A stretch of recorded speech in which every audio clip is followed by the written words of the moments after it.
Welcome to tonight's forum. My name is Jessica McDonald. I'm the president of the League of Women Voters of Corvallis. And the League of Women Voters, if you are not familiar with us, we are a nonpartisan education and advocacy organization, and we're committed to a more perfect democracy. We work on issues that you care about, that your family, that your neighbors care about. These are issues like climate change, voting rights, affordable housing, social justice, community planning, and many others. If you are new to the League, welcome. I would love to talk to you more about where your interests lie. And if you see yourself and your voice and your advocacy here within the League, I would love to talk to you more. So I know that we are all Zoom professionals, certainly by now, over a year later, in this crazy COVID world, but just a couple of Zoom notes. First of all, this is a webinar format, as you see, so you can really sit back and relax. And also, we have had quite a few questions come in through our website. And so there is a Q&A box, but we're not taking questions live during the event. It's really just if you needed to contact me as the host or one of the panelists, or express appreciation or something, then you're welcome to do so. I also want to direct everybody to Spanish interpretation. We have Cecilia, our certified Spanish interpreter, live with us this evening. And if you go to typically the bottom of your screen and click on the interpretation, which is often a globe icon, then you can select Spanish and listen live to that translation this evening. So I just want to say thank you so much to the candidates for the Corvallis School Board for being here tonight. And a special thanks to our moderator, Mike McAnally, for helping guide this conversation through the 4 seats and 9 candidates this evening. And with that, I'm going to pass the microphone over to Mike to kick us off. Well, thanks, Jessica, and thanks to everyone watching tonight. Thanks in particular to the candidates, all 9 of whom have joined us. It's a big time commitment running for a school board, which can be a thankless and very challenging position, especially in a town like Corvallis. So big thanks to all 9 of you. Now, a couple of additional notes before we get started. Tonight's festivities are being recorded. We posted on the League's webpage at lwv.corvallis.or.us. Now about tonight's questions. As Jessica noted, the League asked its members and citizens to suggest questions for tonight, and we were pleased, actually maybe a little flabbergasted at the sheer number of responses. So we've combined a number of those questions for our purposes tonight, but because our time is limited, we're not going to be able to take live questions tonight. The entire list of submitted questions will be given to the candidates after the forum. Now, each candidate will begin with 5 minutes to introduce themselves and to talk about what they believe to be the most important issues facing our schools next year. Each candidate then will also answer a question about school budgets. After that, we're going to switch the questions up a little bit as we move from position to position. Candidates are going to get 1 minute to answer each question. We'll be answering them in rotating order. That's so no candidate gets to answer each question first. As we near the end of the time segment allocated to each position, we'll give each candidate a minute for a summation. Those will go in reverse order from their opening statements. Now, when a candidate goes over 1 minute, I'll be waving my hand or making some other hand gesture, so watch for those subtle signals. Now we're going from position to position. So in the first hour, we'll be talking with candidates for position 6 and position 4. Now we'll take a break after that. The League tells me the break has been arranged mostly for my benefit, and I appreciate that. But the truth is that 2 hours is a really long slog on Zoom. The break hour will go for 5 minutes, no longer than that. So if you're in position 5, be ready to rock precisely 5 minutes after we start the break. Now, Jessica's already talked about the Spanish language translation. And while this is the sort of thing that frankly is long overdue, you should know that this is the first time in my memory that the League has tried this. Now, of course, I know it will go perfectly. But if it doesn't, just know that a League member is working frantically behind the scenes to fix it. So let me introduce the candidates here tonight. We have all 9 of them. Thank you so much for joining us. In position number 1, Sami Al Abdraba and Bryce Clary. In position 4, Richard Arnold and Louis Whitebear.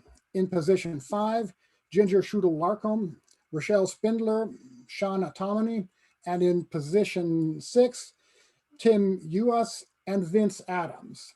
Now we're going to start tonight with position number 6.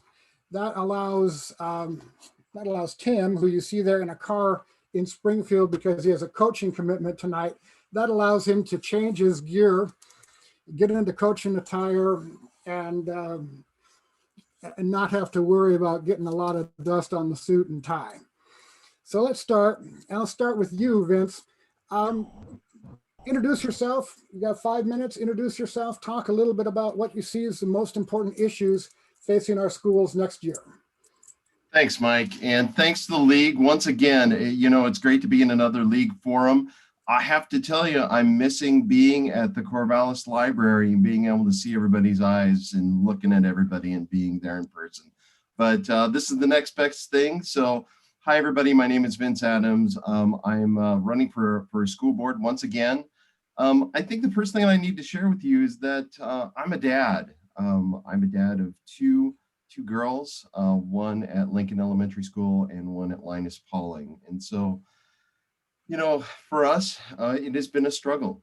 My kids do not really enjoy learning online. I know that my youngest has really, really struggled with learning online.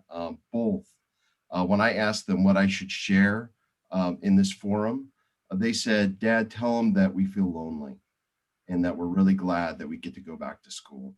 And so, I'm sharing that just to let you know that I'm right there with you, all those parents that are on the call with us today, and my family's struggling as well. So the reason I'm running is the same as it was back in 2013 when I was first recruited to run for the school board. It's because I believe in the transformative power of public education.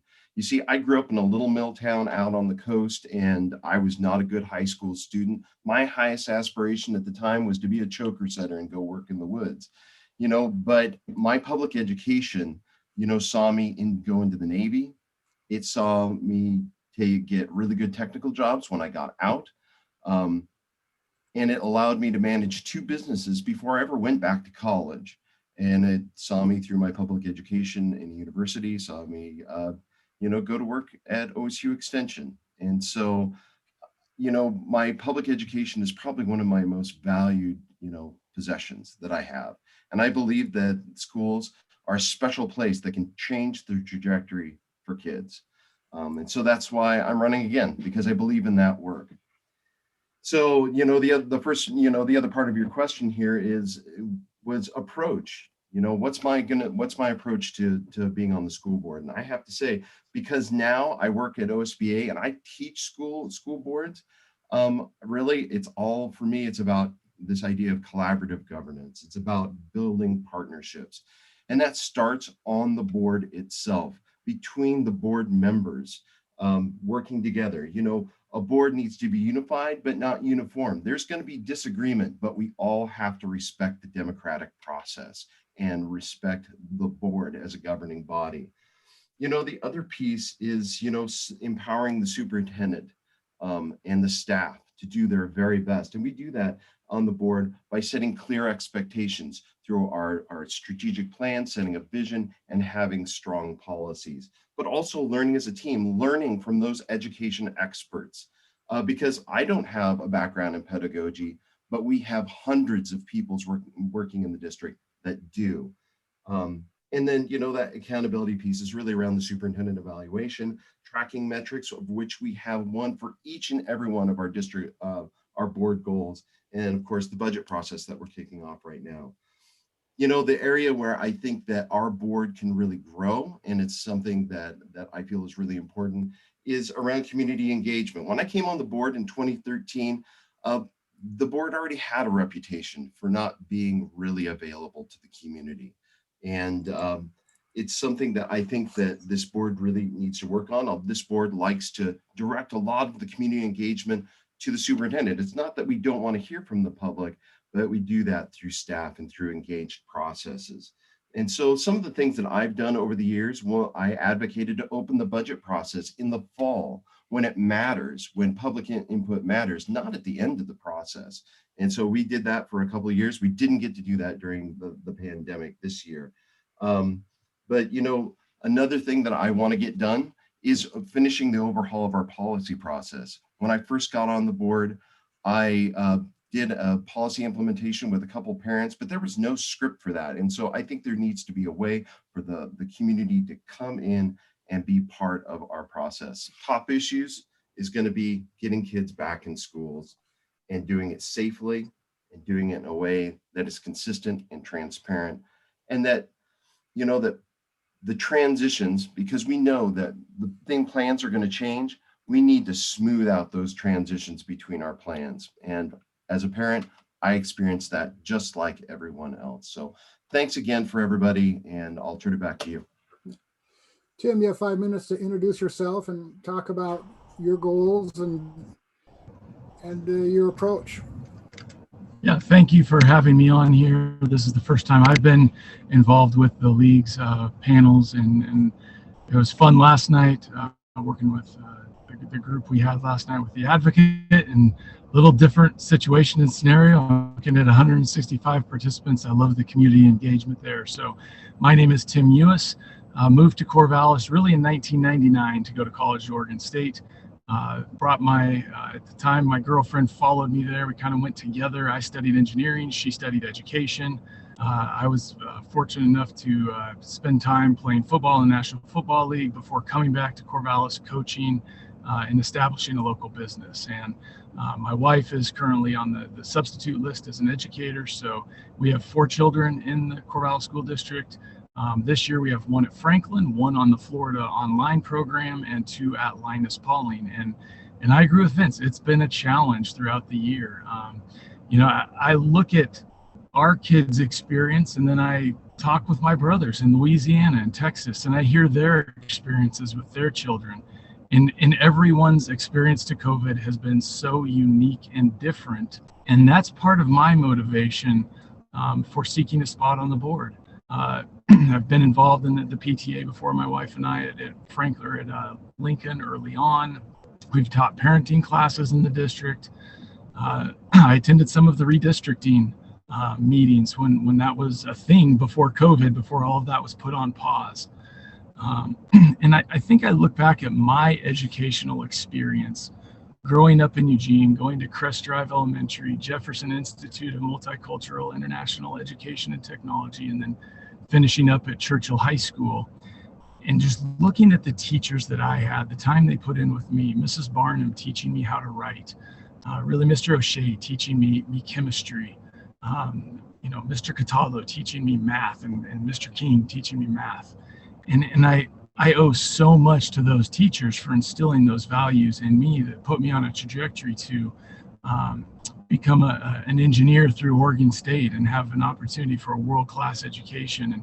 And really, when I look at what I would hope for each child in our district, is that each child receives a world-class education, just like I did in Eugene. And we set every child up with the opportunity to be in those AP classes like I had the opportunity to pursue in Eugene by the time they're juniors and seniors in high school. I agree with Vince. We have to have a safe full-time return to school in the fall. We have to do that the best way we possibly can. We have to have a process for that. I also believe that we have to have a process for testing the children before they get back, testing the students to understand what cracks have not been filled in over this academic year, so that we can allocate resources best as possible to bring them up to academic standard and have a plan for that, whether it's a 1, 3, 5-year plan, but to work on that. We need to empower teachers. I think in all of this, it's probably been lost. And I know there's been a lot of communication from Linus Pauling, for my middle schoolers especially, just next week's Teacher Appreciation Week. And it would be so easy to say, our kids aren't learning anything, it's the teacher's fault. It's not true. The teachers have had like the most difficult year ever in a constant changing educational environment. They've done so much outreach for the kids. We need to empower them to get back to what they really love doing, teaching and what they're in it for. We need to bring a normalcy back to their job. So really what my approach to all of this would be to listen to the teachers, work with the administrators on policy, on how to do these things effectively, honor our parents. I mean, you talk about diverse opinions in our community on how things should be done. We need to honor our parents. Last night we had a lot of questions about vaccines and getting kids back into school and how vaccines play a role in that. Parents have a big say in a conversation like that, and then engaging in the community, having buy-in from the community, because there's a lot of people that pay a lot of property taxes that go towards our budget for our school district that have no children or grandchildren, but are members of the community and care deeply about the kids in the community. So those are the things that I care about. Those are the things that I'm passionate about. I understand how my public education set me on a trajectory to get me where I'm at today. And so that's why it's important to me, and kind of why I'm passionate about moving forward in this race.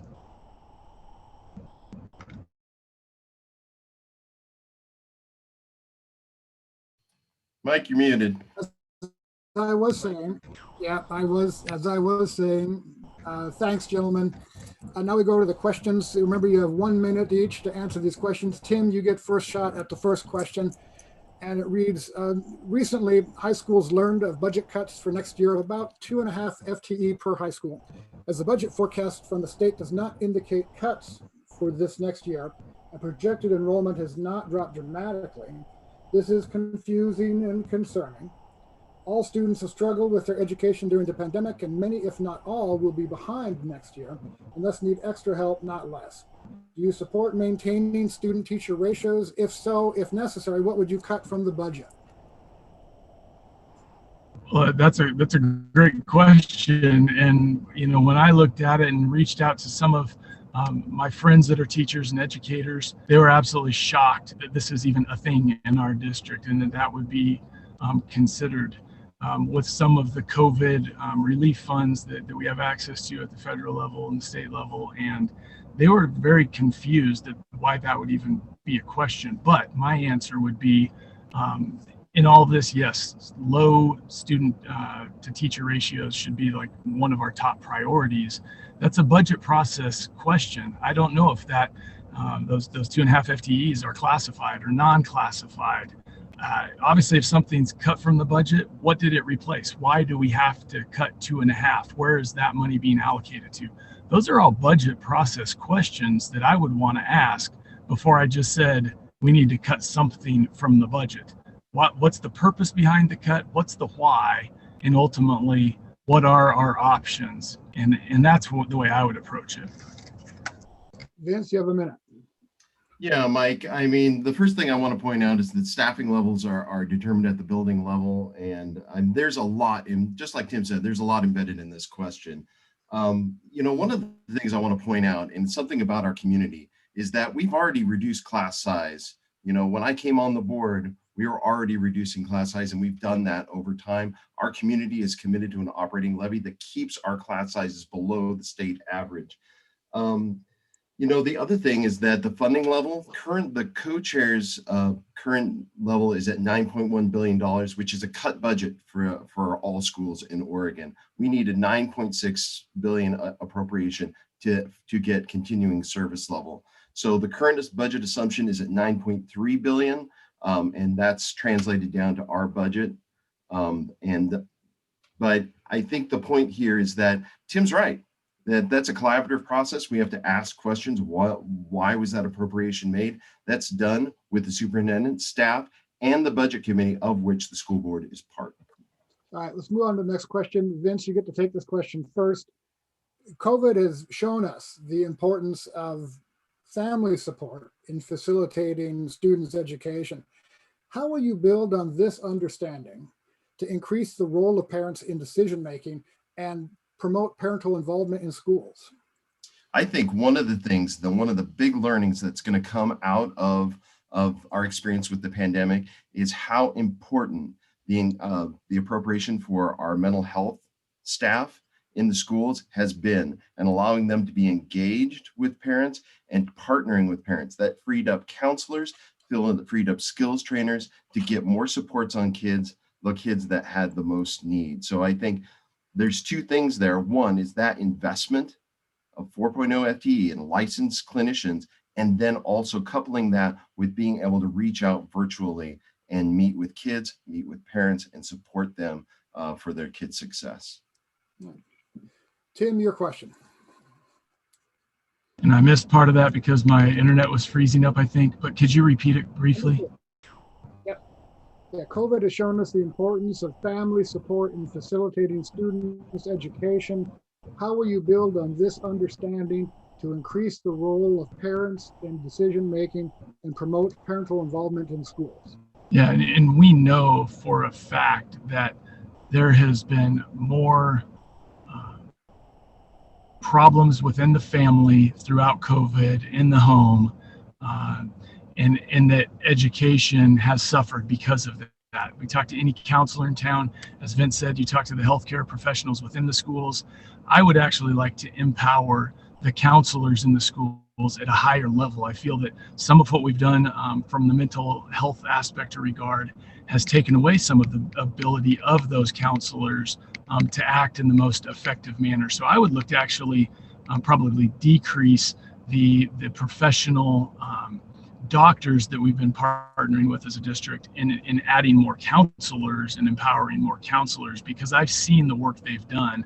And I can give you examples of kids on teams that I've coached where counselors have made sure that they're the ones that get to practice.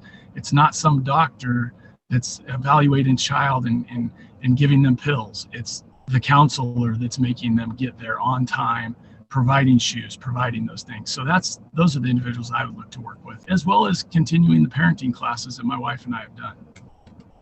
Okay, all right, thanks. And now, Tim, you get the first shot at this next question. How would you identify and serve the needs of vulnerable student populations, such as students facing housing insecurity, students in the LGBTQ community, English language learners, so that the students in these groups feel safe, welcomed, and able to effectively learn and succeed in school? Yeah, and I appreciate the question. I think this is one where I would say I think Vince has done a really good job of this in the Lincoln School District. I will compliment him on that because there are some significant challenges with homelessness, with English as a second language speakers. So when I run on a platform of I want a world-class education for all children, those children are absolutely part of that, and significant financial resources have been added to those areas, and we've seen the metrics go up. The kids that I would look to continue to help elevate would be those with learning disabilities. Ones like my son that were diagnosed dyslexic only because my wife and I were able to afford to go and have him professionally diagnosed, where there's many kids like him that because of poverty don't have that opportunity. I would love to see those kids be able to afford a similar diagnosis to be able to get the resources that they need in the district. So allocating more funds. Okay, Vince, you have a minute. Yeah, I'm just going to touch on the 3 points really quickly and then follow Tim's lead. You know, homeless, we have a tremendous staff that partners with multiple stakeholders in our community to get wrap services on kids. Our biggest challenge there right now in the pandemic is identifying kids with housing instability. And that number has gone down. But once we identify that family, our team is really good at getting supports on them. You know, supporting transgender kids, Corvallis School District has one of the most progressive transgender policies, and our staff has had professional development. It's still a learning process, but we're leading in that space. You know, English language learners, you know, that's one of the groups where we're seeing the fastest growth, you know, particularly in ninth grade on track. You know, we're doing a pretty good job of supporting our language learners, and the data shows that. But I think Tim is spot on. This is a place where we're in agreement. I think students with disabilities, I think if we look at the data, those are the kids that we're not serving as well as we could. All right, next question, Vince, and you get the first shot at it. What changes, if any, would you make to the racial equity policy in the district? You know, that is something that the board is actively involved with. And actually at our next board meeting, you will be seeing the new version of the policy. We have already made changes, and the changes that we've made is to make it more bold, make it more focused on racial equity, because we know that if you deal with race, if you tackle race, the most intractable and difficult issue in America, social issue in America, then you deal with intersectionality, you deal with those other social factors. And so the board has been working on this actively this year. Tim, you have a minute. Yeah, and I've seen some of those proposed changes, and where I have trouble with this is not necessarily the language used or the heart behind it, but having played professional football with many individuals that don't look like me, come from very diverse backgrounds, I believe the only way we can achieve any type of racial equality is through relationships. We have to talk about it. We have to have those conversations, and it's not a teaching someone what to think. It's teaching someone how to think and process by themselves and have a conversation with someone that doesn't look like them and encourage that and break those barriers down that way. And so having conversations with my friends and maybe listening in a way I hadn't beginning this summer, it changed my perspective on some things. And so to simply put something on paper, I think is great, but to really encourage kids to have conversations and teach them how to relate to someone else. That's the piece that I think is how we're going to turn the page and round the bend on this. All right. Tim, Vince, you have a minute now to wrap up and offer a summation.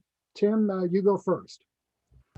Well, I'm just thankful for the opportunity tonight. I'm thankful that we live in a town where education is really valued. And I can't stress enough that I am excited for the opportunity for our kids to experience that same world-class education that I had in high school. We've made big strides in our community, but I don't think we want to get caught up in celebrating that until we look at the metrics and say, gosh, 50% of our kids on the last standardized test still weren't proficient at math by the 8th grade. 30% of them couldn't read well proficiently on the state standard by the 8th grade. These are things that we need to work on, and we need to have better systems in place to catch the kids that are falling through the cracks and get them headed in the right direction. So just like I had the experience, they too can be on a track for AP classes if that's their aptitude, if that's what they would enjoy doing, and that's where their heart is at by the time they're seniors in high school. So thank you for your time. Vince, you have a minute for a summation. Yeah, Mike, thanks to you and the league for holding this. Tim, thanks for being here, even though you have to coach. You know, I want to continue the work that we've been doing, and that's been increasing our graduation rate. In 2011, we weren't graduating even, a third of our kids. Last year, it was 90%. Our graduation rate was 90%. So I want to continue that type of work. And I've been doing this for a while. I now do it I serve 197 school districts across Oregon, training them on governance, because that's what I'm trained in. I have an advanced degree in governance, a degree in public policy. And ultimately, I want to continue being the school board member that I would want for my own kids. One that cares, one that listens, and one that respects the democratic rule of local control of schools. So thank you all. Go to electvince.com if you want to learn more about me. Thanks a lot. Good luck coaching there, Tim. Thank you. Appreciate it. Thanks, Tim. Thanks, Vince. Let's bounce over to position 4 with Richard Arnold and Luhia Whitebear. There you are. Hi, Richard. You get the first shot tonight. 5 minutes to introduce yourself and talk about your priorities and what you see as the most important issue facing schools next year. All right. Well, first, I'd like to thank the League of Women Voters for having this forum tonight. These forums I always loved as a voter. Yeah, there's always so much information going around. Dr. Whitebear, hopefully sometime we can actually meet face to face instead of through these Zoom forums as we have over the past couple of weeks. To introduce myself, my name is Richard Arnold. My family and I are 15-year residents here in Corvallis. We have 3 children that have gone through K through 12. We've got one that graduated last year. We have one who's a senior this year, and we have one who's a freshman at CHS this year. Our family's been heavily involved in community activities. My wife was always volunteering within each of the schools that our children were attending. I've volunteered my time through the school district budget committee. I'm currently on the school board oversight committee. I'm a current member, former chair, and I also serve on the city of Corvallis budget committee. Through my work that I've had on the board, not on the board, but through my work on these committees, I've gained a great understanding of the board processes and how things work here within the district. And I want to try and leverage that by providing my voice on the board. My main motivation that actually set me to running in this race has been the decline that I've seen in the academic achievement of our children within the district, especially over the past 5 years. There's been a downward trend when you're looking at the standardized tests. It's already been stated 1/3 of our children aren't reading at grade level, about half aren't achieving the math standards when you're looking at it at a district-wide level. And in that same time frame, the board hasn't really addressed those concerns. They haven't really been a voice to hold this district accountable for what are we going to do to try and elevate the academic achievement of our children. Now, that's not to say that the board and the district haven't done a great job. They have done an excellent job promoting equity, creating learning opportunities within each of our schools.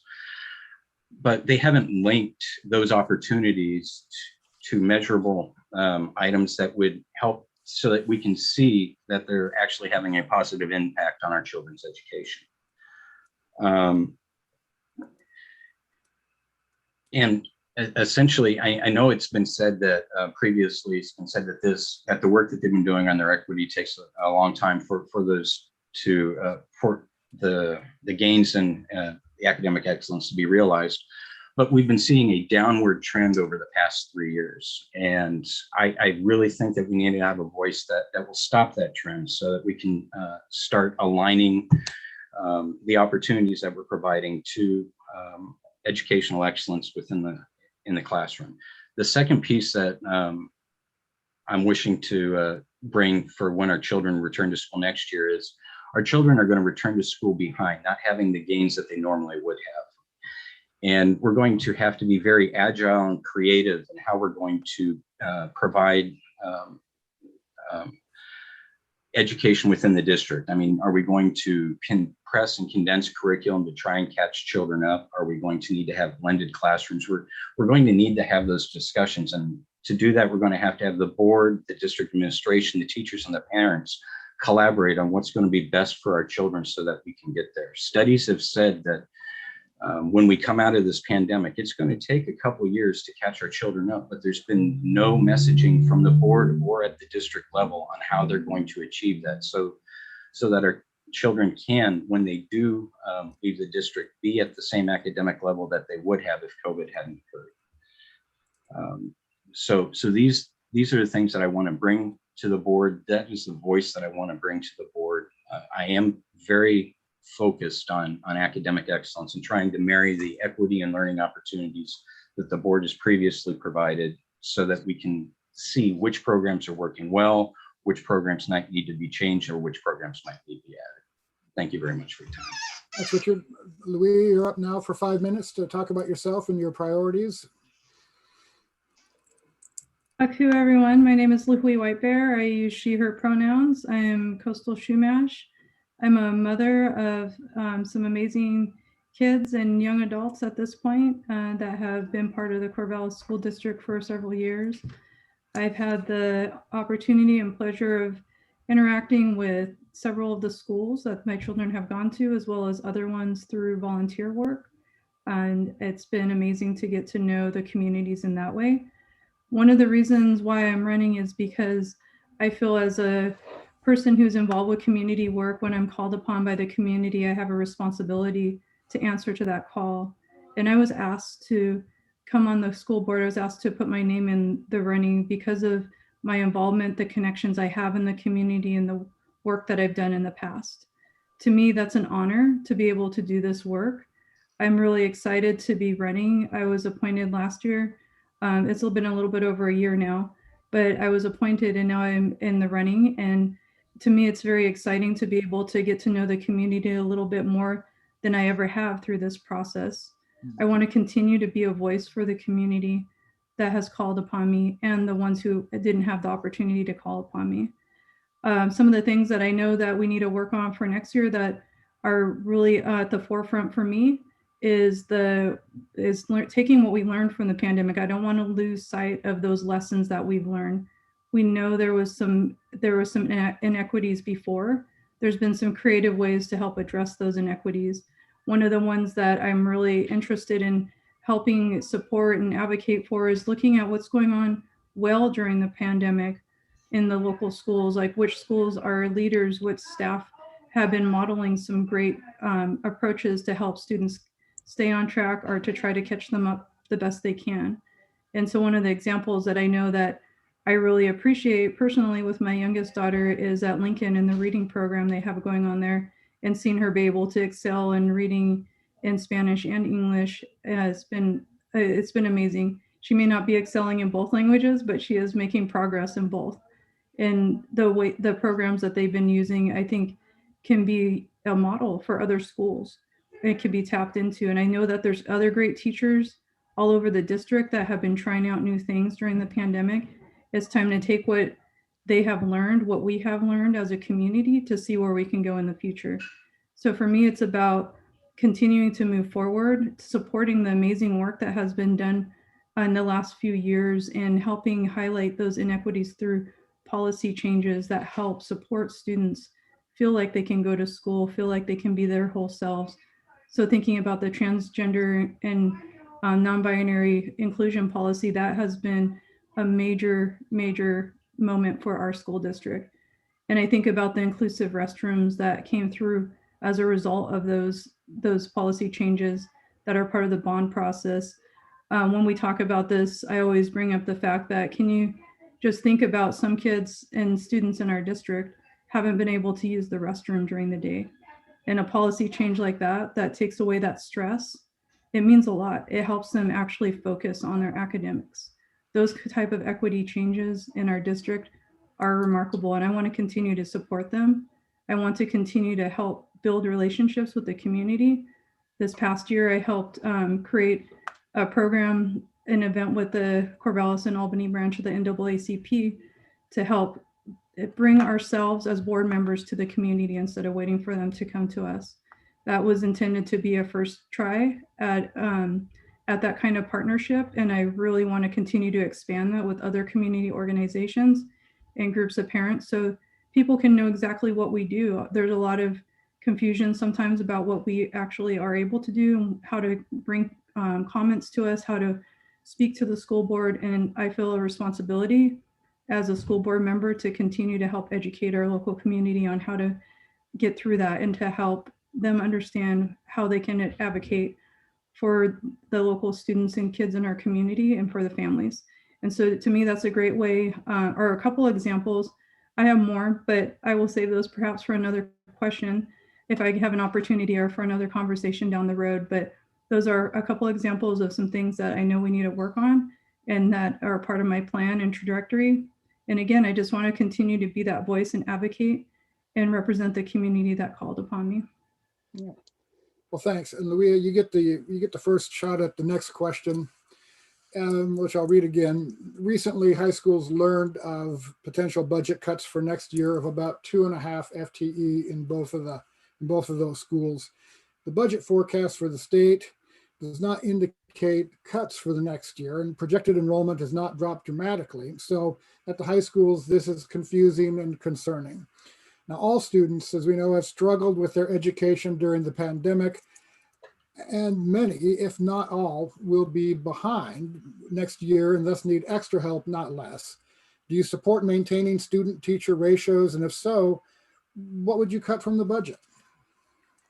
I was a little bit, actually, thought that was an interesting question because the budget's not out yet. And so I'm not sure what that was, where that question came from particularly, but I do know that with any budget process, there's a lot of considerations that are put into place. I've had to make some pretty significant budget decisions myself in my professional roles, both managing a pretty large budget for a tribal government scholarship program, as well as a student fee funded budget at OSU.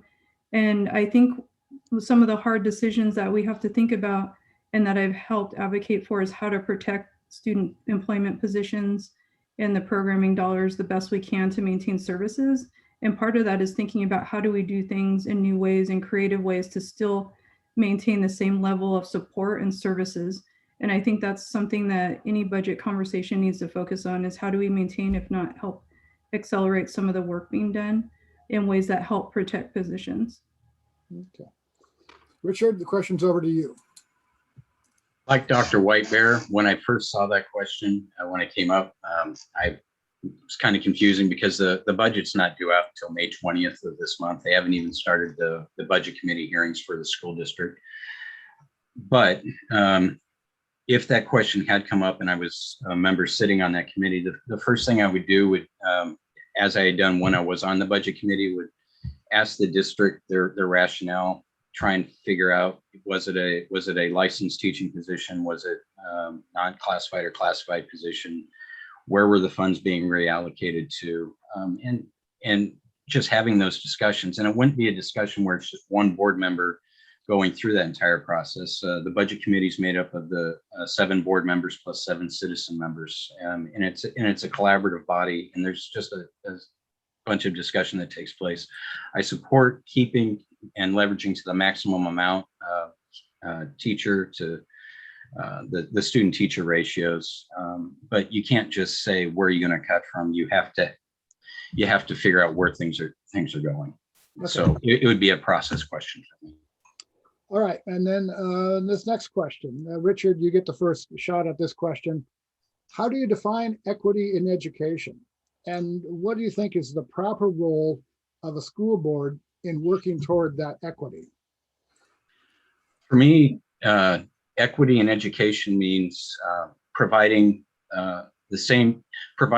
learning opportunities so that everyone, regardless of their socioeconomic or ethnic status, has the same opportunity to achieve within the district. Not everybody has the same ability to achieve based upon their background. So it's the responsibility of the district to ensure that we're providing a level playing field and providing additional resources so that everyone has the same opportunity to achieve. It's the board's responsibility to provide goals and objectives to the district so that clearly defined goals and objectives to the district, so that so that all the students have the same opportunity to achieve. So the board essentially provides the vision and relies on the district to implement it. Louis, over to you. Equity in education to me is more than just the reallocation of funds and services. It's about supporting students to be their whole selves in their learning process. And it has a lot to do with other resources such as curriculum development. It has to do with what kind of investments are being made in whose voices are being centered in that curriculum. And it also does have a little bit to do with where the resources do go, whether that means supporting students a little bit more fully so they can be themselves and see themselves reflected in curriculum and in teaching. It's also about helping make sure that our teachers are getting the support they need as well to help understand the students better, as well as their colleagues and each other. And so as a school board member, it's a responsibility to understand how those resources are being allocated, and also to hold ourselves accountable as school board members in the decisions that we make sure that we're using that equity lens. That's one of the most exciting pieces for me of the school board for Corvallis, is that we do use an equity lens in meeting all our goals. All right, thanks. And Louis, you get the first shot at this next question here. Has the current school board handled the pandemic well? Or more to the point, what lessons have been learned that the board needs to keep in mind going forward? I think that the board has handled the pandemic the best that we can, and the operational decisions that are made are actually at the district level. It's not at the board level itself. We support the decisions being made, and that's kind of sometimes a misconception.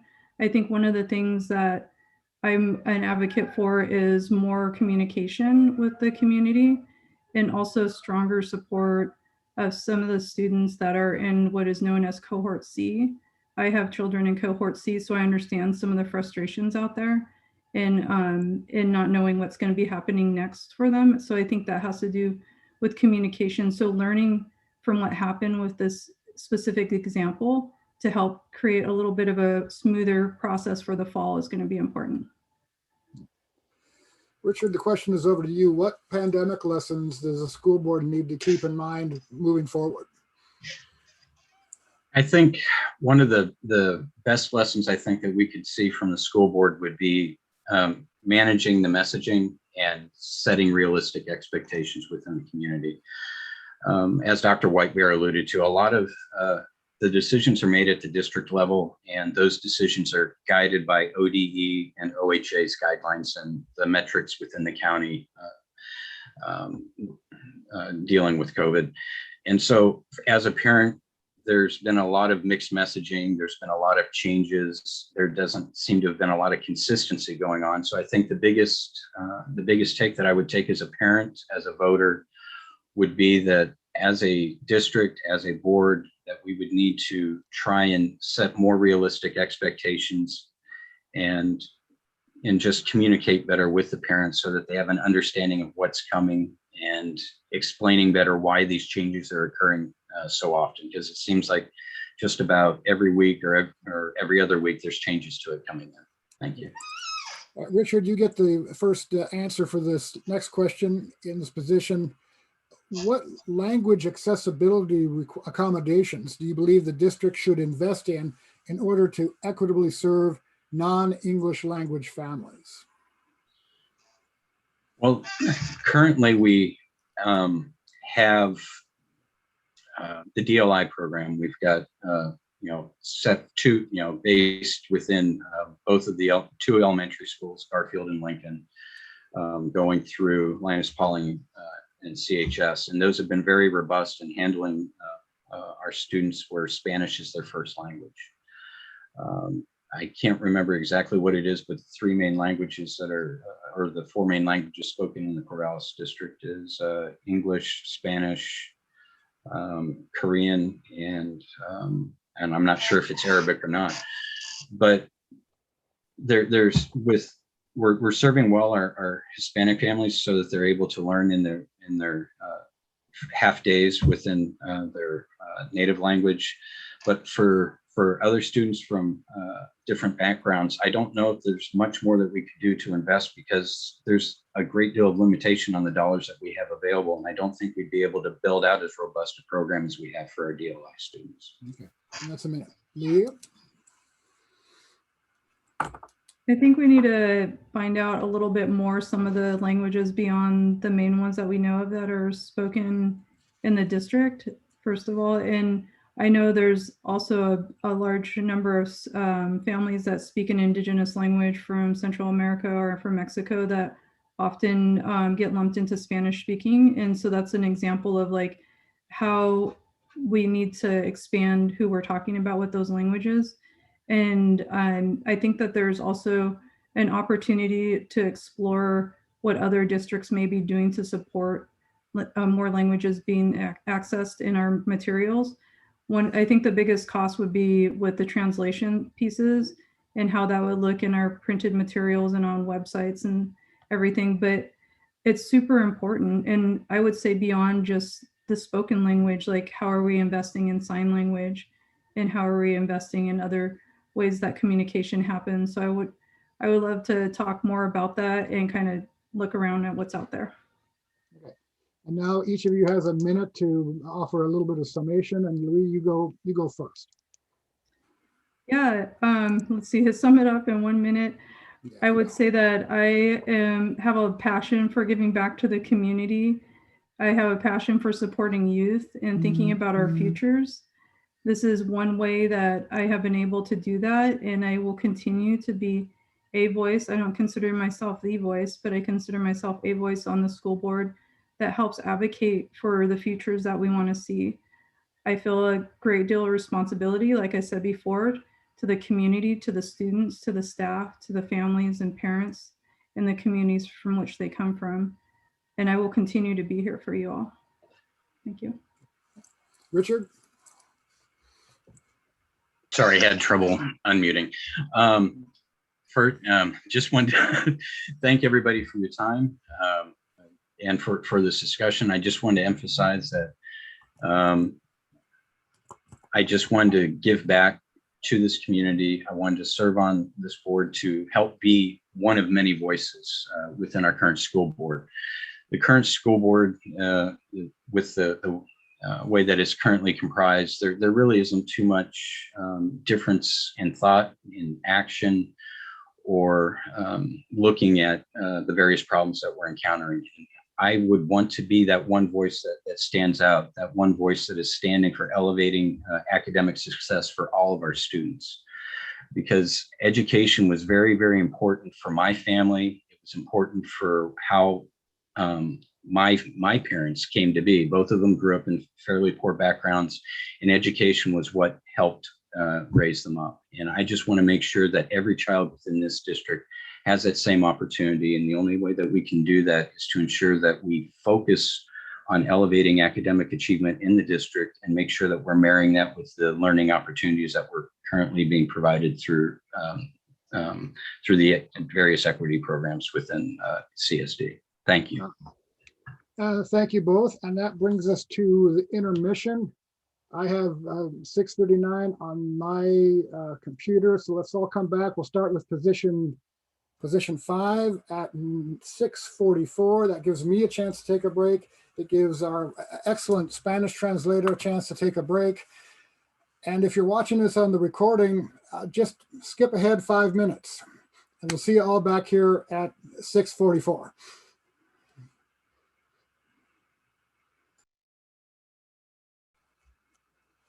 Well, that's like the first Zoom break ever that kind of actually ended on time. So thanks to everybody. And we're going to position 5 now, and we're going to start the same way we started with the other positions. Each of the candidates will have 5 minutes to introduce themselves and talk about their approach and the big issues they see facing schools. And we're going to start with Ginger. So, ma'am, you have 5 minutes. Okay, thank you. Yeah, first of all, I want to just give a shout out to any teachers that are watching. We have wonderful teachers, and I thank you that you persevered through this very difficult year. We really appreciate you and all the work you're doing. I also want to say hi to my opponents. Hello. So I thought I'd just go through, I'm running on 4 pillars in my platform, and I wish to just share them, and then I'll conclude with my number 1 concern, which is about academic success. So in being a mom of 2 adult children who have graduated and will graduate from Corvallis School District, I am a community volunteer, and I've worked for years for Every Child Lynn Benton, helping the foster care families. I've also volunteered at Love Inc.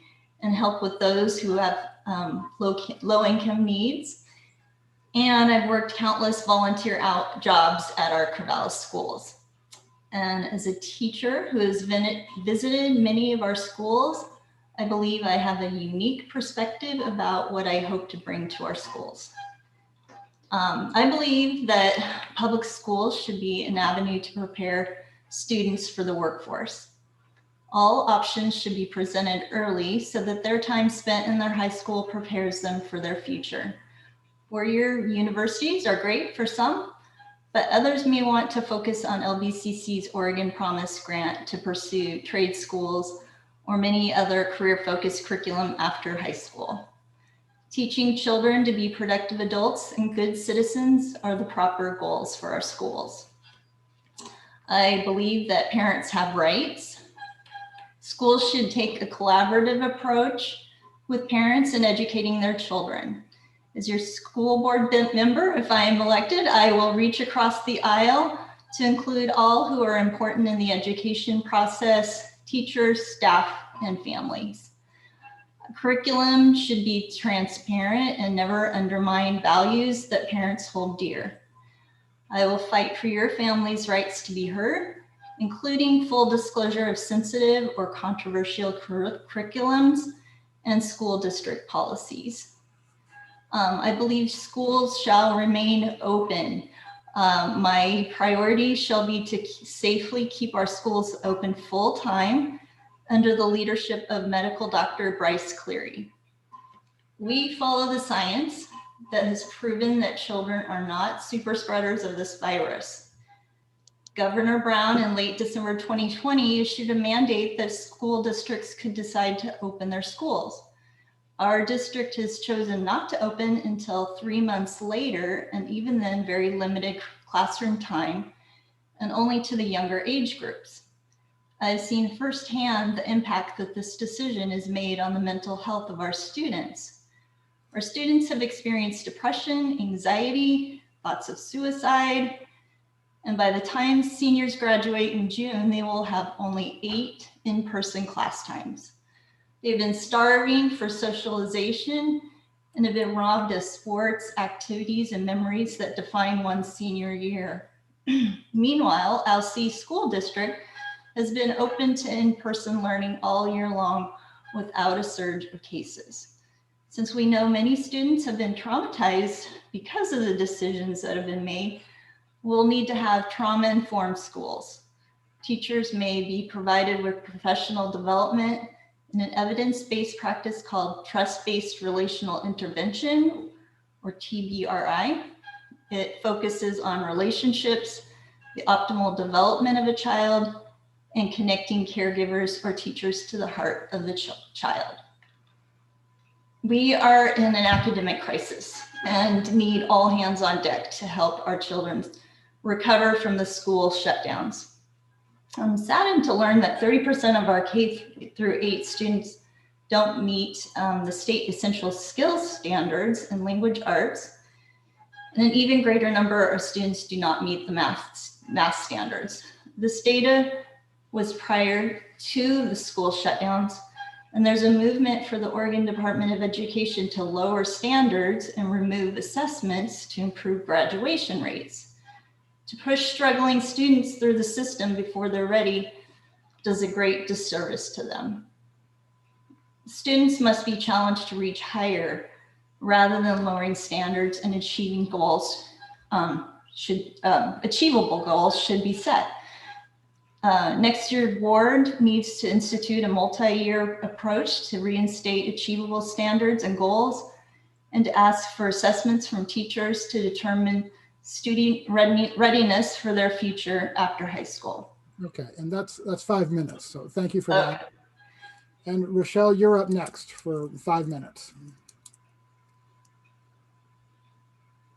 Hi, I'm Rochelle Spindler, and I'm running for school board position number 5. I want to thank the League of Women Voters for having us here tonight and for giving us the opportunity to share our views with the voters. I've been interested in running for the school board for a few years, but due to parenting needs and other constraints, I was not able to commit to the amount of time that I feel would be needed to best represent the needs of the community. With this past year behind us, I can now make the school board a priority, and I'm really looking forward to this opportunity. A little bit about me. I grew up in the San Francisco Bay Area as a child of immigrants. Both my parents left their countries to come to America for educational opportunities and to live the American dream. They instilled in me the importance of public education and community service. My husband and I have lived in Corvallis for about 15 years, and we're the proud parents of two wonderful, Coming through. pretty robust IEP. Okay. Our son found us about 6 years ago when he was 8. And then we took a step backwards and had our first elementary school experience. He too is a child of color with disabilities and trauma. The compassion and the support that we received from teachers, administrators, and staff really helped our family through some very tough times. My children provided me with an opportunity to examine my privilege as a white Jewish mother and better understand how we can improve the Corvallis Public Schools for all of our students and families. I believe I'm the best choice for the board for a couple of reasons. First of all, programs in our surrounding communities with the purpose of decriminalizing mental illness. This required me to bring together community partners with different ideas and to work with them to come to a shared vision in creating new programming. Lastly, I feel a strong board is made up of diverse members who have different skills. Finding creative solutions to presenting problems can only happen if each board member has a different area of expertise to draw from. My 15 years of experience in the mental health field, working with children and families, community crisis response, and program development would be a great asset to the board as we move through pandemic recovery. I have the mental health training to help our public schools over the next few years navigate issues that are sure to pop up and ensure that our children and families feel safe, protected, and heard. We're still in a crisis and we need a mental health crisis worker on the board. The two most important issues that I see facing the school this year is pandemic recovery and improving the ability of our graduates to compete on a world stage. In regards to pandemic recovery, we are just starting the process of fighting our way back after a year of crisis. Trauma recovery must be vigilant in protecting the mental health of our students and staff, making sure that in-person learning remains safe, and improving the equity of the educational experience for our cohort C students. Secondly, we owe it to our students to ensure that they are competitive on the world market when they graduate from a Corvallis public school. This means that we increase and protect the diversity of our teaching staff, support student resilience through mental health initiatives, and work towards creating a socially conscious student body. Our students depend on us to prepare them to launch effectively into their young adult lives. As you can tell, I'm clearly a vocal candidate, and if elected, I will work hard for this community in bringing your voice to the table. Thank you so much for your consideration tonight, and I really appreciate. So I'm going to give you just a few seconds to kind of quickly summarize that before we go over to Shauna. Oh. Thank you so much. Can you hear me? Yeah. Since I'm a first responder, I don't Zoom a lot. So I appreciate everybody's help with this as I muddle my way through. So can you repeat what you'd like me to repeat? Just quickly, you cut out there when you're just going through your first reason why you thought you were particularly qualified for the board. So oh, okay. Summarize that now. My first is my work experience as a community crisis mental health worker trained me to listen and problem solve creatively with very limited resources, which I think would really help the board out. Okay. All right. Thanks for going back and covering that ground again. Shauna, I appreciate the opportunity. Yeah. Shauna, you're next for 5 minutes. Great. Thank you, Mike. And thanks to the League of Women Voters, for hosting this event, allowing us to share, and to my fellow candidates as well for coming to share your voices at the table. My name is Shauna Tomini. I'm a parent in the district, and I'm a Corvallis K-12 graduate. Growing up in Corvallis schools, what I remember most were the amazing teachers that I had. Teachers who went above and beyond to embed life lessons into our learning, to encourage us to think more deeply about our place in the world, to be critical thinkers and compassionate community members. As a white and Asian American student, it was hard to find myself reflected in that education at times, but I had teachers who saw and encouraged me, reached out when they saw me struggling, and inspired me to want to do the same for others, which is part of why I've dedicated my career to the social, emotional well-being of children, families, and educators. I've had the opportunity to work in educational systems around the country, to learn from the successes and the struggles of other districts. I've cried with parents who have lost a child to suicide, listened deeply to educators who struggled with the traumas carried by the by their students as well as their own, seen the impacts of systemic racism, and celebrated the joys of community togetherness. And through it all, I've seen and believed deeply that all families want the best for their children, that all students are striving to find belonging, but that it's harder for some students than for others based on the context and what they see reflected back to them in their curriculum and society, and that all students have the potential to and deserve to thrive. When my husband and I returned to Corvallis to be close to family and raise our daughter here a few years ago, I was eager to look for ways to volunteer and give back. I reached out at that time to one of the current school board members to learn more about what it meant to be on the school board. And I put my name forward when the board had the opportunity to choose a new director. I wasn't chosen then, but I've been grateful to learn from Dr. Whitebear's example, who was chosen at that time, and to learn more about the roles and responsibilities of what it means to serve on the school board, to learn about the relationships between our current school board, district educators, and families, and to find gaps where I feel I can play a meaningful role. As a society, over the past year, we have experienced a global trauma with the COVID-19 pandemic.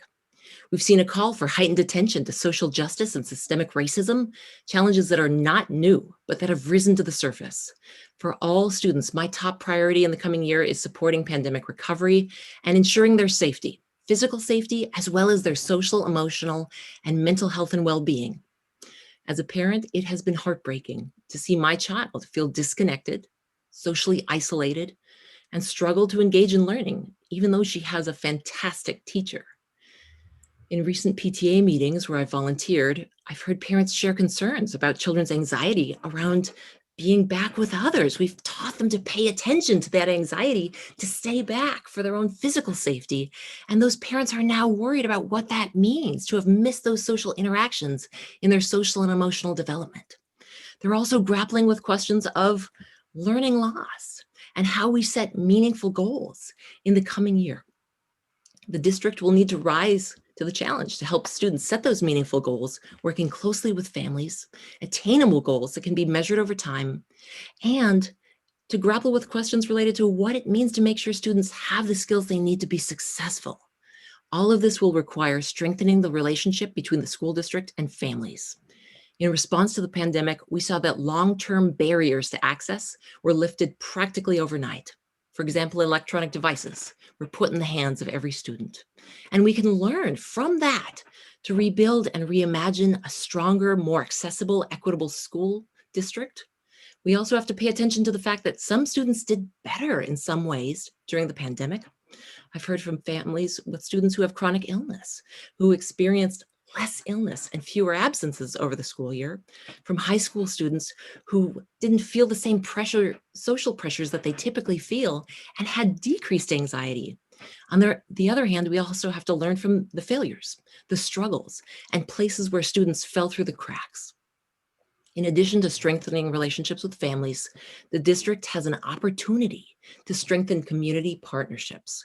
With Student Success Act funds coming not only to the district, but to other partners in the district, we can strengthen relationships with early learning systems, parenting education systems, after-school programs, career and technical development programs, and others to make sure all available resources are on the table. There's a lot to do in the coming year, but we don't have to do it alone. The pandemic isn't what motivated me to come forward and volunteer at this time for school board, but it has strengthened my resolve to show up for Corvallis, to show up for the students, families, and educators, just like the Corvallis community has always shown up for me. So thank you for the opportunity. Thanks. And let's go to the questions now. And we'll start, Rochelle, you'll get a chance to answer this question first. It's the budget question that you all were sent ahead of time. And I should say, before we go any further, that we got this question from someone who works at the high schools. I understand that the budget is not yet finished, but certainly there is some concern, at least in the high schools, that there might be some kind of budget cuts coming. So again, students have struggled with their education during the pandemic.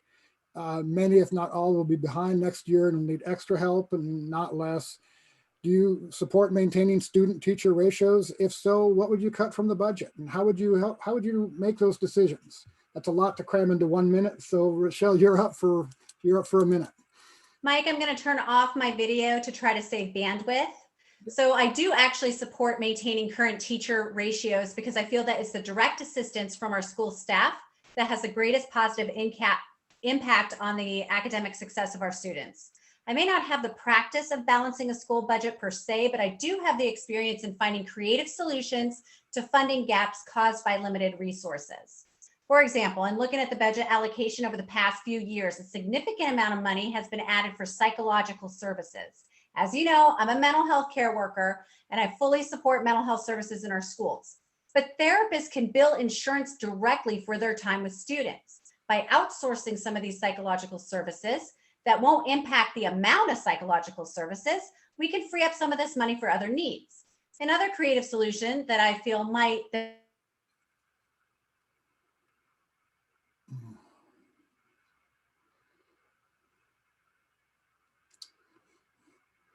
Yeah, and the last 10 seconds or so cut out. it would save the school district money in benefit payouts. I feel when faced with obstacles like these, we need to be humble enough to ask for ideas and support from our parents, the union, and community members. Okay. Shauna, you're next.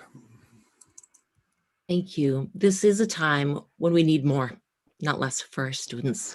But at the same time, I think like other candidates have expressed, we need more information to make those decisions very carefully and thoughtfully. In my current role, I help support a statewide system for parenting education where we've really looked at how to manage multi-million-dollar budgets creatively by bringing all available resources to the table. And there's an opportunity now for the district to do the same, to look at how gaps in one budget might be filled with another. The school board has been building a strategic partnership with the Corvallis Public Schools Foundation. We know there are Student Success Act dollars coming into the community. So all that needs to be taken into account to look at where can we give students more support. Is making a change in FTE going to another type of support that will fill that role more effectively, and then to make sure that educator, student, and family voice is engaged in the process as well. Right. Ginger, you're up next. You have a minute. Looks like you might be muted. There you go. Okay. Hi, thank you. All right. Yeah, so I agree. This, if this is true, this is going to become a major issue as far as cutting budgets. I don't believe this is the time to be decreasing, especially full-time teachers from the needs of the students. But I think in light of that, there's going to be a lot of evaluation that'll have to take place. Of course, that's hard to do without looking at the budget beforehand. But we can still, sorry, I'm getting in here to my notes. Yeah, so I think we need to be looking at ways to, of course, close the achievement gaps and look at what things we can enhance or build up as far as programs that are already in place and what needs to go. And if after all of that, we're still coming up short, I'm thinking creatively an appeal might be made to our community for a Save Our Schools campaign for donations. If we're really, getting desperate. Okay. And I do think that cutting any full-time teacher salaries from the budget is not an option. All right. Thanks. Shauna, the next question, we start with you. Here's the question. Even before COVID and the transition to online learning, school districts struggled with disparities in academic achievement. Educators fear even greater gaps upon their return to classrooms. What strategies will you consider to address these increased disparities? Thank you for the question. There have been a lot of concerns about academic disparities and looking at standardized test scores. One of the challenges with that is that that's one metric. That is one standardized metric that assesses student skills in a very limited way. Teachers have shared and expressed that they get limited information from test scores, that they serve a purpose in terms of looking at how students are doing across the board in a very narrow way that doesn't actually help them identify the skills that students are missing or need the support in growing in. And so in stepping back from the need, rather than jumping in immediately to start layering in standardized tests, to look at creative ways of engaging educator voice. Teachers have significant experience working with students individually in small groups to assess where they are. And then deepening that relationship with families to make sure that goals are being set that are meaningful. Families have played a role this year that, unlike in other years with the pandemic, they have spent time sitting with their students, working through educational challenges with them. Thank you. And so bringing in each of those voices to the table to creatively assess and identify where students are so that we can fill those needs. Thank you. Thanks. Ginger, you have a minute. Can you repeat the question, please? Yep. Even before COVID and the transition to online learning, school districts were struggling with disparities in academic achievement. What strategies will you consider to address these increased disparities? Yeah, I think my strategy would be actually being in the classrooms, talking to the teachers to see what they feel they need to be supporting them in closing that achievement gap.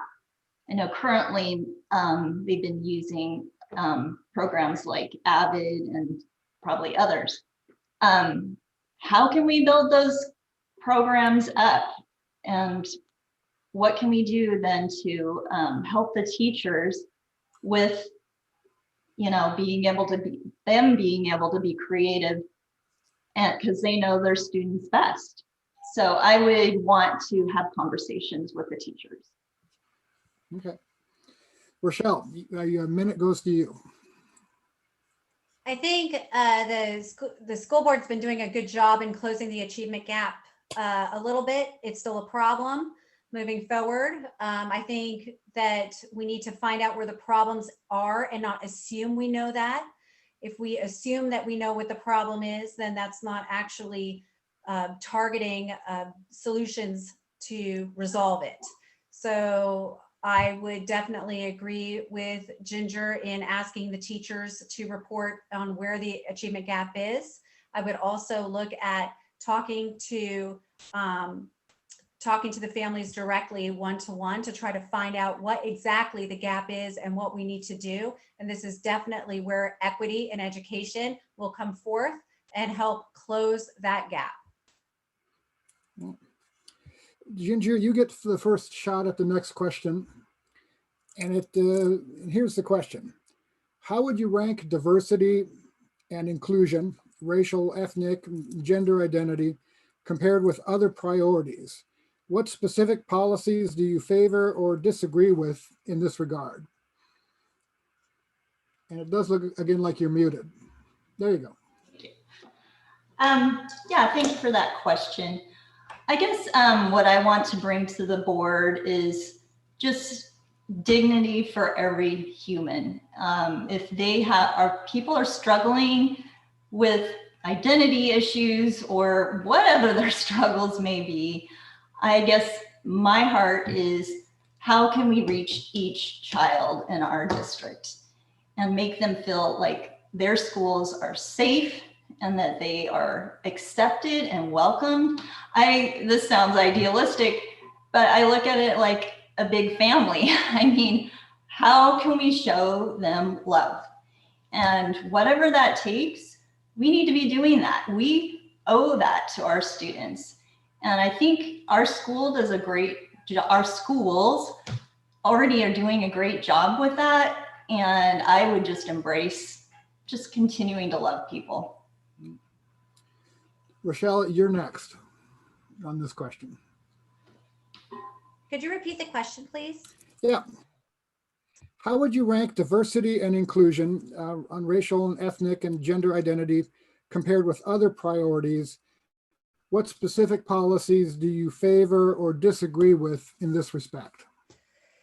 Thank you, Mike. So when you're ranking anything that has to do with diversity and inclusion and ranking it among different other policies, I don't think that they rank. I don't think it's a rank because I think that they're intertwined. I think if we are creating students that are competitive in the world market, they need to be intertwined. The world is a cultural mesh of different people, and we need to provide with our students the ability to navigate that appropriately as they move forward. So I think that diversity and inclusion need to be worked in through all curriculum as a parallel and not in a ranking order. And I do think that we're on the right path to that. And I agree, I think we need to move forward with that as we're doing. And Shauna, you're next on this question. Thank you. I see diversity, equity, and inclusion as absolutely foundational to all efforts across the school district. The Corvallis School District is serving an increasingly diverse population of students and families, and that diversity comes in many forms, including gender and gender identity, sexual orientation, language, race, ethnicity, abilities, disabilities, neurodiversity, socioeconomic resources, and lived experience. And students from all walks of life, from all families, need to see themselves reflected, in the curriculum that they receive. Their families need to feel safe walking through the doors of their child's classroom. Everyone, as Ginger said, it should be a family. This should be a place where we are building community, sharing one another's stories, sharing in one another's cultures and traditions. And it's just as important, not just for students from communities of color to see themselves reflected, but also for all students to see one another reflected and supported in that way, so that we are truly building an inclusive community and can support relationship building and the community healing that we're going to need in the coming years. Last question, and then we'll go to the summations. And Rochelle, you get the first crack at this question. What are your views on the presence of police officers or school resource officers on school campuses? I was actually hoping for this question. I work, like I said in last night's debate, I work very closely with police on a community response team. And I have also talked to a lot of students, and students don't really feel safe right now, not within the schools, but because of all the things that are happening with school shootings. I also work with police that are plainclothed. You cut out right after you said you had worked with officers who are in plain clothes. This is so frustrating. Yeah. Thank you. So the gist of it is I think it can be done. It can be done tactfully. It can be done with police and deputies that understand the school environment and enmesh themselves within that environment. It just needs to be done with a trauma-informed lens. So as long as that can happen, I think that the children need to feel protected in their schools, that if a threat did present itself, they would be protected. Yeah. All right, thanks. And Shauna, you're next. Thank you. This is a challenging time to answer this question. And I'm someone who believes strongly that you can. My husband is a deputy who was actually sworn in earlier this week. And I strongly believe that we can support community relationships while also supporting the Black Lives Matter movement and recognizing that we have children, we have students and families who have experienced trauma from gun violence, who are experiencing recurring trauma from news that they're seeing, and that this is a time, again, for relationship building. And that relationship building comes with partnership across Corvallis Police Department, across the sheriff's deputies, across school districts, to really look and learn at understanding and building bridges to create safe spaces where we can come together and have conversations, where we can infuse knowledge of trauma into all of our interactions, to acknowledge how challenging that is for students who may have had those experiences, as well as on the other side for law enforcement and public safety officers to look at perhaps changing their own lenses if needed to build that community. Thank you. Ginger, you get to the last answer on this question. Yes. Okay. Yeah, I too am thankful for this question. And I just believe that with any good relationship, communication is at the core. I believe that courageous conversations need to happen. I would personally like to visit students and teachers in their classrooms and have these conversations. And in doing so, we could learn if our students of color feel safe in their classrooms and communities. And I believe that, Shauna, you should invite your husband and to come and visit the students and show them how much they are protected by our policemen. They do not need to fear our policemen. And this would begin a trust-based relationship and reduce fear that any students may have about police officers. So I am in agreement with your response. So let's move to the 1-minute summations, and Shauna, you get to go first for this. So you have a minute to summarize. Thank you. And thank you everyone for being here tonight, for taking time away from your own families to be here with us. I'm so grateful to have the opportunity to share. As I've shared before, Corvallis is a community that I care deeply about. I have spent my career in child development, working with children and youth of all ages, working with educators, administrators through professional development opportunities, looking at how to effectively measure change over time and develop programs that are effective to promote social and emotional skills, as well as equity and inclusion. And we don't know what will be coming up in the coming year. We know that there will be unique challenges. If this past year has taught us anything, it's that we can't always predict what's coming up. And I hope to bring a unique set of skills, a unique set of experiences to the table at this time to give back to the community that I love and call home. So thank you. I appreciate the opportunity. Ginger, you get to go next. Okay. Oh, I am unmuted. Oops. Okay. I very much enjoyed meeting my opponents here tonight, and but I believe that I'm your best candidate for position number 5. My teaching background prepares me to make appropriate choices that focus on academic excellence and life skills to prepare students for the real world. My parental experience has prepared me to advocate for family values and for all pertinent voices to be heard and respected. My community volunteer efforts show that I have built my life around giving back and that I have great compassion for those who are disadvantaged or have different backgrounds from my own. Finally, my experience as a mom has given me empathy for those who have experienced the repercussions of policies that do not focus on the best interests of the students. I will be your voice, and I ask for your vote. And Rochelle, you wrap it up for this position. You have a minute. Thank you so much. The pandemic has really had a profound effect on the confidence and mental health of our. Oh, Rochelle, you cut out right after you started. So go ahead and start again. I'm so sorry. I don't think it's your fault, but go ahead and start again. Okay, thank you.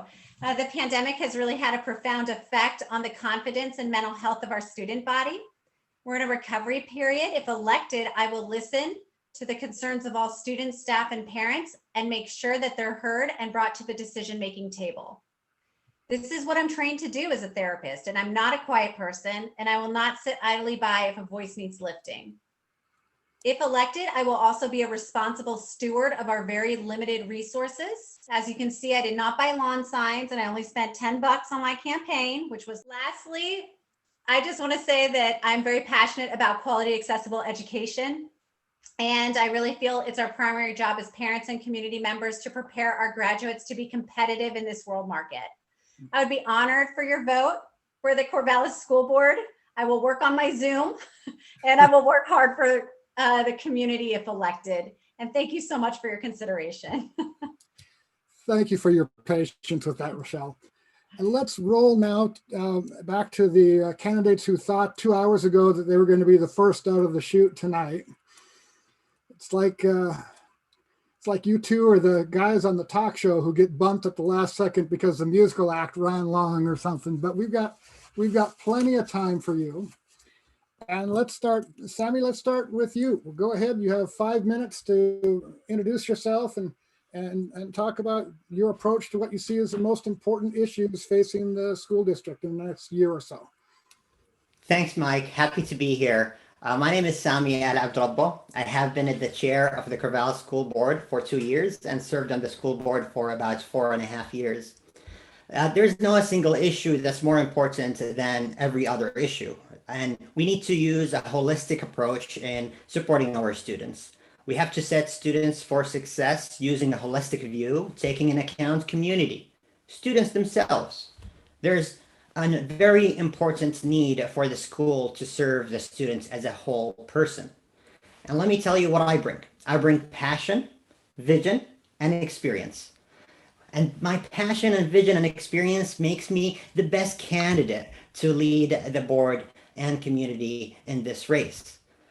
Let me tell you a little bit about my accomplishments, or our accomplishments as a team. We reached graduation rates that's the highest record in the history of the district. 90% of our students, and 9th grade high school students are on track, 95%. That's where we think we will be in 4 years minimum. We have enacted policies that are responsive to the needs of our students. They help and support our students.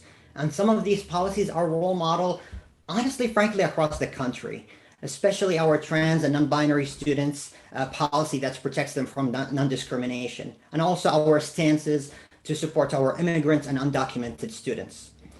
I bring voices together, advocate for students, teachers, and staff with the governor, federal and state elected officials, bringing millions of dollars to our district. Let me tell you a little bit about my experience. I'm the chair of Corvallis School Board, the president of Oregon School Board Members of Color Caucus, and also I work on advocating for policies and laws at the state level that supports our students here in Corvallis. Passion is important in this race, and I am not doing it alone. I work well with a team. I have the support and endorsement of parents, teachers, and many elected officials, current and former board members, the teachers union, classified staff union, and many more. And that's unique for me in this race. I know that change happened by working within the community. I bring vision of equity and education that is fair and accessible for all students. And with that, in the past 4 years, I want to continue and uphold what we did. We did a work that's phenomenal, passing $200 million bond with 67% approval rates by the voters. And we're halfway through, and we're on time, under budget. We need to keep that trend. Also, I've been working on sustainability with my colleagues. Sustainability in our education, understanding how to care about the environment and let our students lead the way to protect this planet. And also sustainability in our operations. We have solar panels more than ever before. We want to navigate the pandemic safely and effectively, and we're not out of the woods yet. There's still a need to address these issues around the pandemic and make sure students have access to their individual learning needs and their health and safety needs at the same time. And there's lots of work ahead of us. We want to give families an option that's safe and accessible for them in the fall and the summer and beyond. We want to adjust staffing where kids want to go to school. We want to have a plan on equitable and effective resumption. The future is bright and the best is yet to come if we make it so, and we will make it so, by working together, listening to our students, and working with our students to make sure that they can lead the way for this district. And they show us how much learning we can do, how much difference and change this school district can have in the next few years as we go out of the pandemic, hopefully stronger and better. With that, I ask you for your vote and your support to re-elect me for the Corvallis School Board for 4 more years. Bryce, you have 5 minutes now. Thank you, Mike. I want to thank the League of Women Voters. I want to thank all the people who had the stamina to watch this whole show. It's been a long haul for people, and I appreciate them paying attention. A little bit about myself. I think I probably have the deepest roots in this race. I moved here 50 years ago to Corvallis as a 4-year-old. I started out at Mountain View Elementary School, went to Sheldon and Crescent Valley High School. My mom was a long-term teacher in the district. She taught both elementary school and junior high. When I graduated from Crescent Valley High School, I went to Oregon State, and it was amazing how well prepared I was to go to college. And this wasn't me, it was teachers and administrators and schools. And it wasn't until that time when I got to college that I realized that Corvallis school districts were something special. They weren't just a regular public school, they were excellent. And my friends that I met in school from all over the country, all over the world, and all over the state, they just didn't have the kind of background that the Corvallis School District gave me. Corvallis school districts were exceptional. After I left for medical school and residency, and I was in the military for 3 years and came back, I decided to come back to Corvallis to raise my kids because of the excellence of Corvallis schools. And it wasn't quite as good, but it was pretty darn good. And all my 4 children went through the Corvallis school districts through elementary, junior high, and high school. I had 4 kids graduate from high school, and I've had 3 stepkids graduate from Corvallis high schools. The problem is our schools are not doing what they're supposed to do. And I was motivated to run for the school board for a lot of reasons. But one of them was when I found out that Corvallis schools aren't really striving to be excellent. We're striving to do other things. Now, things like equity and diversity inclusion are crucially important. But if you're one of those brave souls who tried to watch some of our school board meetings lately, you're going to realize that it doesn't look like a school board meeting. There are things that are never mentioned, like math, reading, science, and it shows in the state testing. Even before the pandemic, it is embarrassing to say that almost a third of our kids were below grade level in reading, and even more were below grade level in math. That's not equity, that's not fairness, that's taking your eye off the ball. We can do better. We need to do better. So my proposal is that we work hard for every student in the district, that we take a look at why we're falling behind in academics. We start with the kindergartners, we start with the little kids, and we give them the most valuable gift that we can give every child, which is an excellent education. I appreciate the time and the effort spent by the current school board members, but I gotta be honest with you, we've taken our eye off the ball for too long. We've got to help these kids. We've got to do the right thing by every child. And we've got to get back to a school district that is exceptional and excellent. And that's why I'm running for the school board. That's why, as a doctor, I see these kids come in that are depressed and isolated and anxious.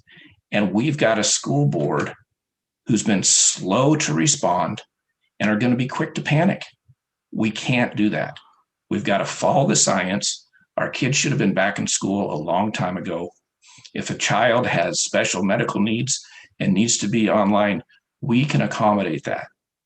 But these kids need to be back in school, and they need to stay back in school. And I'm not confident that our current school board has the leadership and the medical knowledge to make that happen. And that's why I'm asking people for their vote. Thanks.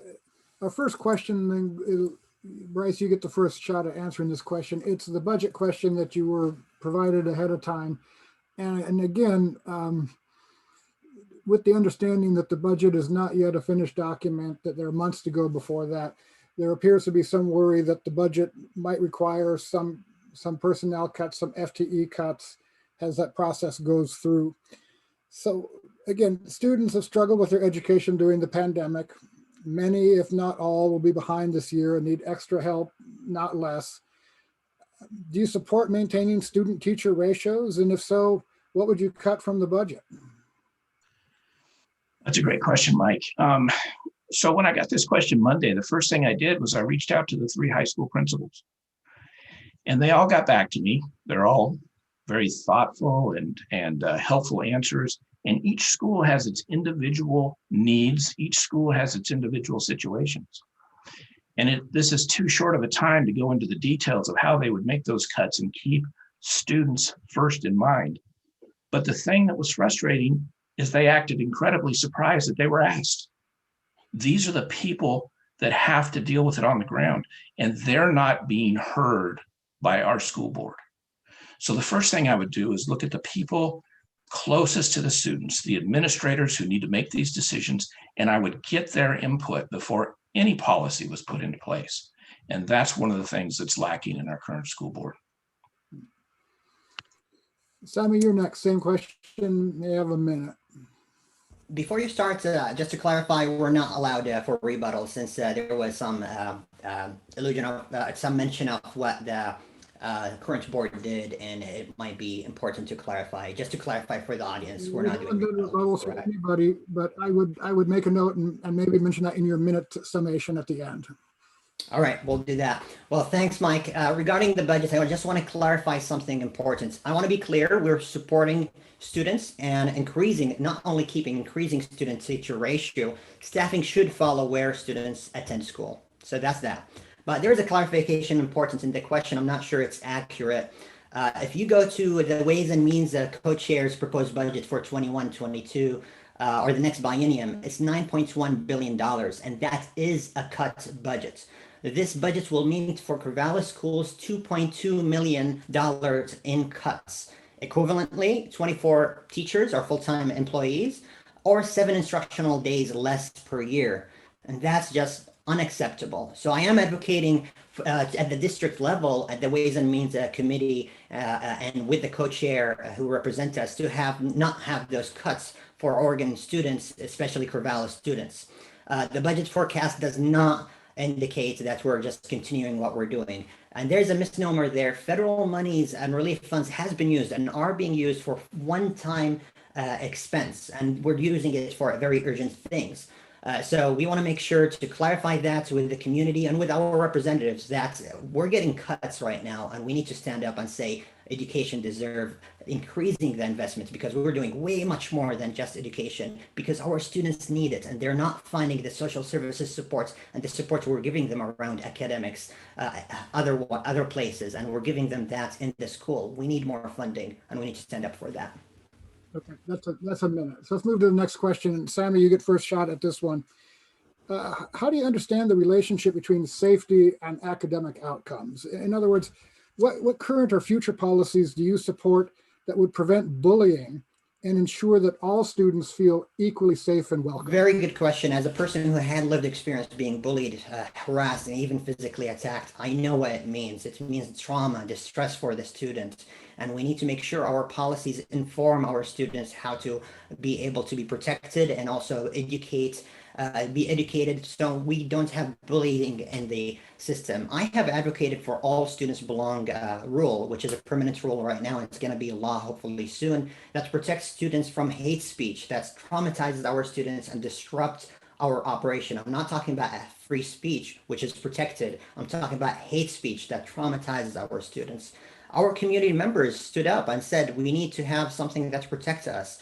And we do have policies and rules that we're working on. Implicit bias, where sometimes bullying happens day after day in very subtle things. And we need to learn what are those and how can we report them? How can we learn? We're an educational institution and we're working on that. So of course, we should not tolerate bullying, but also we should look into it in a trauma-informed way, in a way where the perpetrator and the victim learn, and we stand up for the victims, and we make sure that they get the resources they need. Thanks. Bryce, you have a minute. Well, I think it goes without saying that bullying is not acceptable.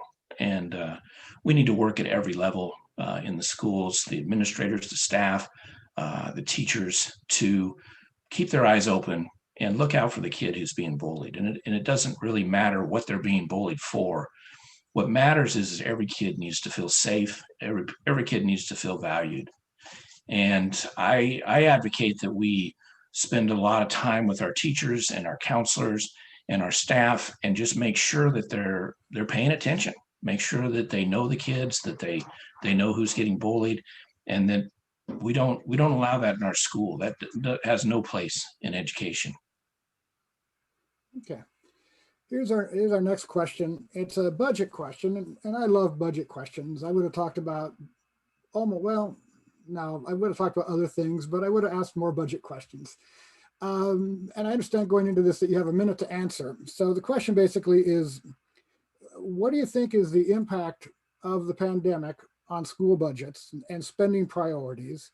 How would you propose meeting these new challenges? And how would you prioritize areas that you needed to cut if you needed to cut? And I understand that gives you about 20 seconds for each part of that. And I apologize. If you want to take like 70 seconds, I guess that would be okay. But Bryce, you're up first. Well, thanks, Mike. It's a difficult situation because the pandemic has hurt us in so many ways. And I think that the focus coming back from the pandemic is we've got to take teachers and we've got to make sure these kids get evaluated to see where they are, how much time they've lost. How can we get these kids caught up academically? And I think, again, working with teachers, working with administrators at each individual school, we need to find out where the priorities are to get these kids caught up.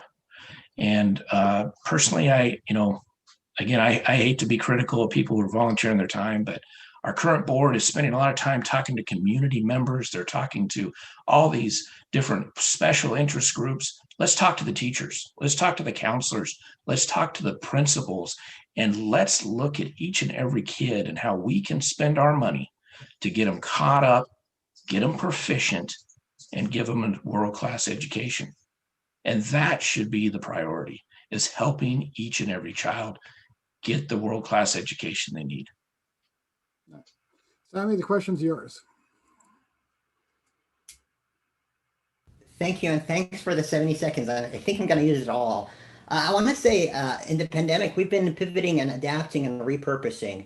The school district has been doing a lot, and part of that was thankfully for the advocacy of the board as a political body asking for more funding from the feds and the state. And also I want to highlight community members who are donating for the Corvallis Public Schools Foundation. Thank you, because you're making a difference and you made a difference.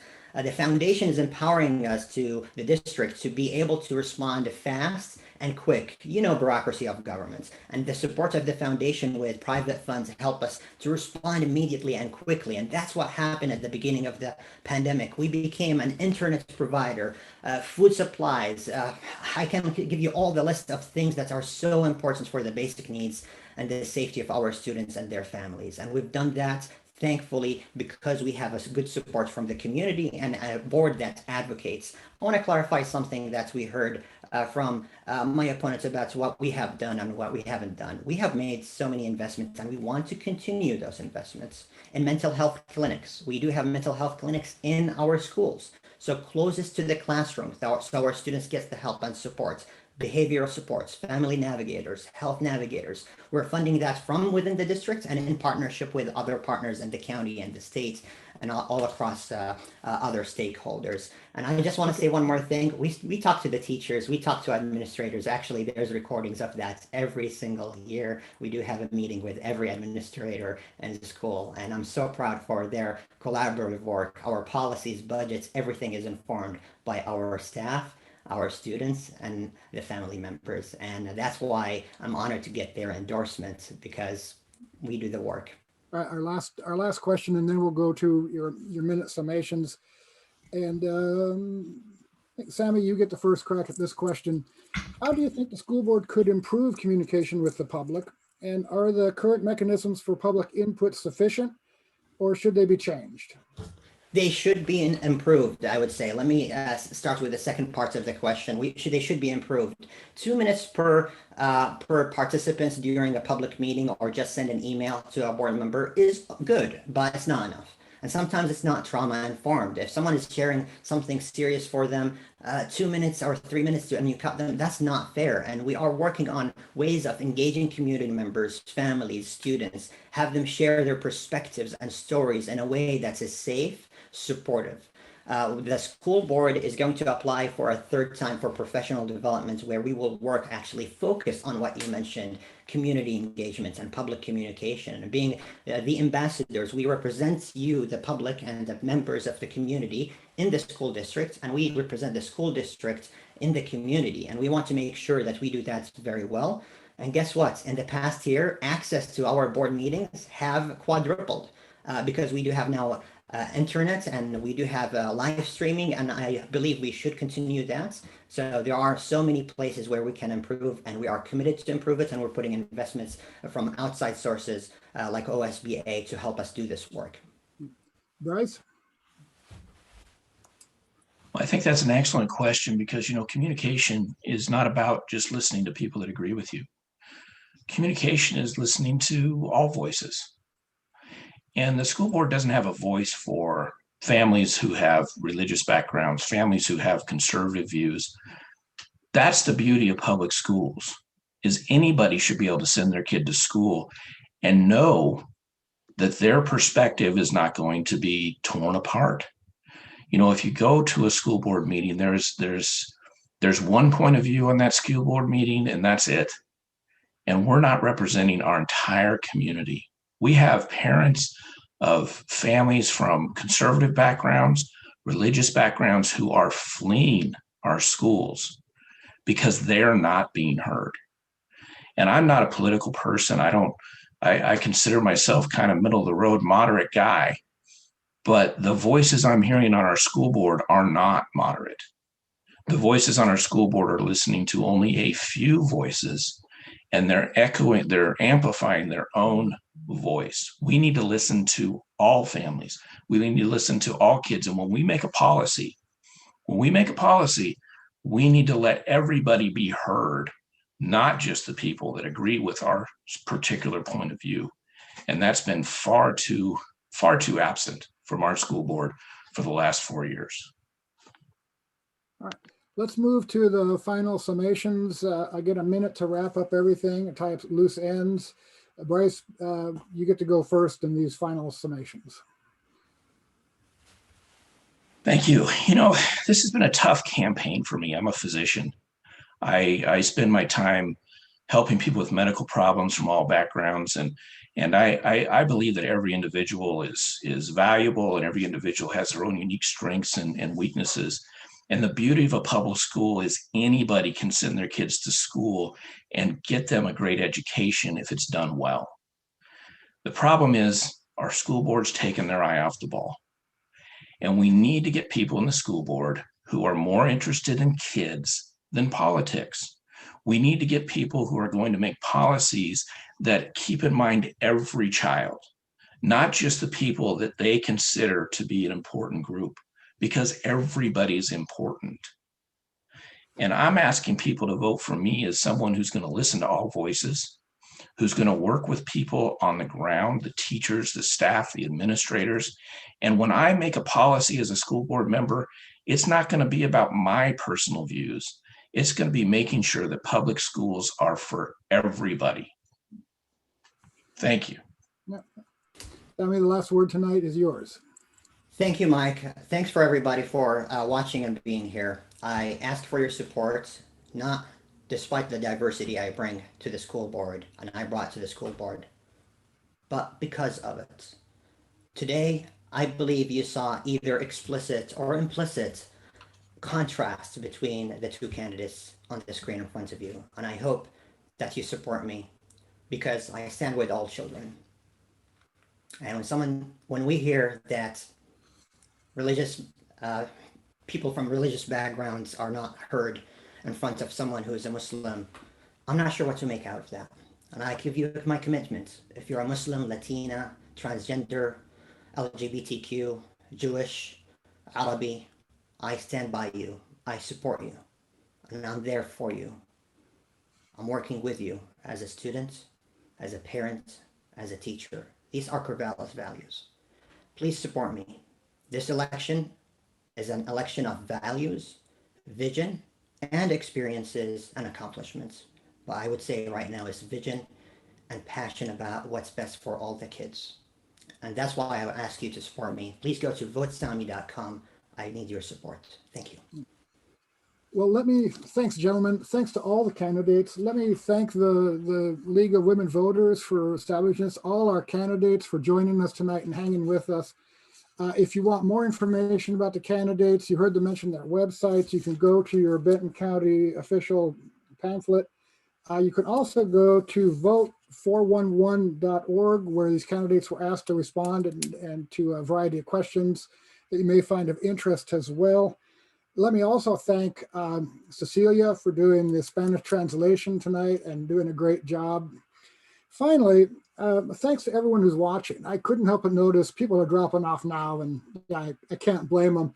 But at one point we had like 170 plus people on this conversation tonight. And I was thinking, you know, these school board elections never get a good turnout, even though these are among the most important decisions that we make as a community. Thank you. Have a good night. Good night, everybody. Thanks for coming.